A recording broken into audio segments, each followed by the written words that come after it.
മറ്റൊരു പ്രധാനപ്പെട്ട വാർത്തയിലേക്ക് പോവുകയാണ്. ക്രിസ്മസ് ബമ്പർ ലോട്ടറിയുടെ ഒന്നാം സമ്മാനം നൽകുന്നത് ഹൈക്കോടതി തടഞ്ഞു.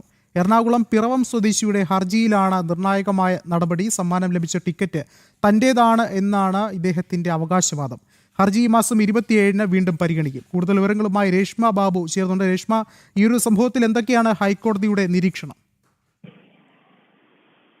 ക്രിസ്മസ് ബമ്പർ ലോട്ടറിയുടെ ഒന്നാം സമ്മാനം നൽകുന്നതാണ് ഇപ്പോൾ ഹൈക്കോടതി തടഞ്ഞിട്ടുള്ളത്. പിറവം സ്വദേശിയായിട്ടുള്ള സജിമോൻ നൽകിയ ഹർജിയിലാണ് ഹൈക്കോടതിയുടെ ഭാഗത്തു നിന്നും ഇടപെടൽ ഉണ്ടായിരിക്കുന്നത്. സമ്മാനം ലഭിച്ച ടിക്കറ്റ് തന്റേതാണെന്നാണ് ഉള്ള അവകാശവാദമാണ് ഈ സജിമോൻ ഹൈക്കോടതിയിൽ ഉന്നയിച്ചത്. ഹർജിയിൽ സംസ്ഥാന സർക്കാരിനും അതോടൊപ്പം തന്നെ ലോട്ടറി വകുപ്പിനും ഹൈക്കോടതി നോട്ടീസ് അയച്ചിട്ടുണ്ട്. പിറവം SHOയോടും ഹൈക്കോടതി മറുപടി ആവശ്യപ്പെട്ടിരിക്കുകയാണ്. ഈ മാസം 27-ന് മുൻപ് പിറവം SHOയും അതോടൊപ്പം തന്നെ സംസ്ഥാന സർക്കാരും ലോട്ടറി വകുപ്പും ഈ ഹർജിയിന്മേലുള്ള മറുപടി സത്യവാങ്മൂലം ഹൈക്കോടതിയിൽ ഫയൽ ചെയ്യണം.